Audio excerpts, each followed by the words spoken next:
कि काम करने के दो तरीके होते हैं। क्या? एक तो करना हार्ड वर्क, ओके। मतलब लगे रहो, दिन भर लगे रहो, कहीं ना कहीं तो मुकाम पर पहुंच ही जाओगे कभी ना या कभी। वो बिल्कुल या सही है, पहुंच ही जाओगे आपको। और दूसरा है स्मार्ट वर्क। मतलब ओके। आप दिन भर लगे वो नहीं है, लेकिन आपको पता है आपकी स्ट्रेटेजी क्या है। तो आपने ऐसा ही काम करना है जिसमें आपके return on investment in terms of time and effort is the highest. जैसे आप अभी हम म्यूचुअल फंड की बात करेंगे तो 5-5, 10,000, 20,000, 25,000 का चेक लेंगे हम लोग। तो कहाँ पहुंचेंगे, कहाँ कब कब तक 400-500 करोड़ तक पहुंचेंगे। तो मैंने ये क्या कि भाई I will my segment will be different, it will be niche segment and my segment will be HNIs. अब हुआ ऐसा कि मेरा कुछ बैकग्राउंड भी ऐसा है कि मैंने अपने करियर के अंदर ज्यादातर एचएनआईज के साथ काम किया हुआ है। I'm basically an engineer, and then I've done my cost and management accountancy, and I worked in various industries at the highest level as CEO and all this. So I was also a part of the lending institutions at that time. तो मेरा मतलब career के शुरुआत से ही HNI के साथ पाला बसा था, तो I am very comfortable interacting with HNIs, how से और ही में भी कितना भी होगा। ये स्टडी करने किया कि भाई इस सेगमेंट के पहले जाएं कैसे।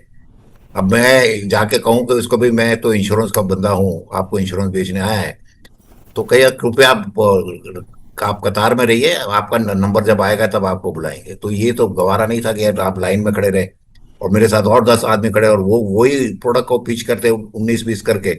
ये नहीं चलेगा काम। तो मैंने उसको कहा कि भाई इसकी नीड तो जो है ना, इसकी एनालिसिस किया तो इसकी नीड जो आम नीड है उसे है ही नहीं। आप आमतौर पे इंश्योरेंस क्यों क्यों बेचते हैं कि भैया आप मर जाओगे तो आपकी बीवी बच्चों का क्या होगा, उनके एजुकेशन का क्या होगा, या उसकी शादी का क्या होगा, या फिर आपके रिटायरमेंट के लिए आप इंश्योरेंस ले। मैंने इस सब में से बाहर निकल गया। मैंने सोचा भाई आपके पास पैसा तो इतना है, ये सारी चीजें आप चले भी गए ना तो 3, 4, 5 गुना आप छोड़ के जाने वाले हैं, तो आपके ये सब प्रॉब्लम तो आने आने आने ही वाले नहीं है। तो I never discuss about the product, the features and the benefits at all.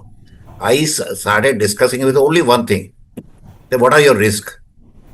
So I introduced myself as a risk manager, enterprise value protector.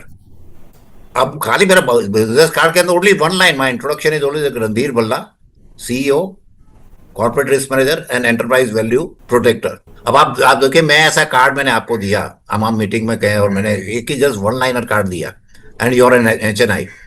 तो मैंने अपना मैं क्या करता हूँ बता दिया कि मैं रिस्क मैनेजर करता हूँ आपका और एंटरप्राइज वैल्यू को प्रोटेक्ट करता हूँ। तो आपको क्या होगा, क्या लगेगा आपको, आपके बिजनेस के अंदर रिस्क क्या है और आपके बिजनेस के अंदर उसके एंटरप्राइज वैल्यू को मैं कैसे प्रोटेक्ट करूंगा, ये काम मैं करता हूं। मैं उसको ये बताऊंगा कि आपने किसी भी एचएनआई के साथ अपॉइंटमेंट, उसके लिए सबसे बड़ी तो ये है ना, अपॉइंटमेंट देता ही नहीं हो। और जैसे अपने आपको इंट्रोड्यूस किया कि मैं इंश्योरेंस एजेंट हूँ, चाहे आप टीओटी भी हो, it doesn't make any difference to him as long as you are insurance agent. यार मेरे पास बहुत इंश्योरेंस, पहले बाद में मिलेंगे। वैसे तो बड़ा वो डाउन टू अर्थ होते हैं ये लोग, किसी की इंसल्ट नहीं करते, लेकिन वो आपको किसी भी तरह आपको टाल देंगे। मेरा एक ट्रेनिंग में एक बंदा आता था, जस्ट अराउंड 24 साल का लड़का था। मेरी किताब में है ये, how to okay. Sell to Ferrari owners, to हाँ। Unknown Ferrari owners, Ferrari okay. Owners. ये रियल लाइफ का किस्सा है। ठीक है। तो लड़का बहुत ही पेन स्टिकिंग था, वो बहुत ही उसको सीखने के बड़ा उत्साही था, और मेरे साथ सवाल जवाब पूछता ही रहता था। इवन क्लास पूरा होने के बाद भी सवाल जवाब पूछता, मुझे बड़ा अच्छा लगता था, इतना इंटरेस्ट ले रहा है, ये बंदे को पूरी तरह हेल्प करूंगा मैं ये। तो वो जब भी जाता था कि सारे कंसेप्ट मैंने सिखाया था, जाके कहता था, तो लोग उसको उसको देख के कहते हैं यार तेरे मुंह में से जो शब्द निकल रहे हैं वो तेरी उम्र के हिसाब से तो ठीक नहीं लग रहे, इतनी बड़ी बड़ी अच्छा। बातें करता है, but what is your experience in this acting. Hmm. तो जब वो कहता था तो लोग खुश तो होते थे, यहाँ तक कि उसको ऑफर भी देते थे, यार तू मेरे साथ आ जाए, will work together as partner. हुआ क्या कि उसने मेरे को कहा साहब मुझे एक केस में आप मदद कीजिए। सूरत का सबसे बड़ा रईस आदमी है, उसका भी नाम नहीं दोगे, सब जानते हैं, सारी दुनिया जानती है उसका। उस वो फरारी कार में घूमता था, रेड कलर की फरारी कार में। तो कहा कि साहब मैंने इससे अपॉइंटमेंट लेनी है, मुझे क्या करना है, इससे मैंने अपॉइंटमेंट लेनी है, मैंने क्या करना। तो उसको बाद में मैंने यही फॉर्मूला दिया, ये आप जाइए उसके पास से और उसको कहिए कि sir this is my name and this is the work I am doing, and the last call to action उसमें आता है कि would you like to know so how do I do this things, how do I do this thing? My job is to identify the critical risk in your business and design a financial plan so as to mitigate all those risks that your business is carrying and also protect the enterprise value of your business. और call to action का line होता था उसमें, would you like to know how do I do it. मैं आपके business का risk मिटाता हूँ और आपकी बिजनेस की जो वैल्यूएशन होती है उसको मैं प्रोटेक्ट करता हूँ, even under the critical circumstances. आप जानना चाहेंगे कि मैं ये काम कैसे करता हूँ। आप कहेंगे yes, what do I lose in it. अब उसका नेक्स्ट स्टेज ये आता है कि मैं उसके साथ इंटरेक्शन क्या करूंगा। तो उसका पूरा फ्रेमवर्क मेरे पास है। जितने भी एसएमई सेगमेंट है ना, तो यहाँ तक कि हिंदुस्तान के अंदर जितने भी बिजनेस है, most of the businesses are promoter centric.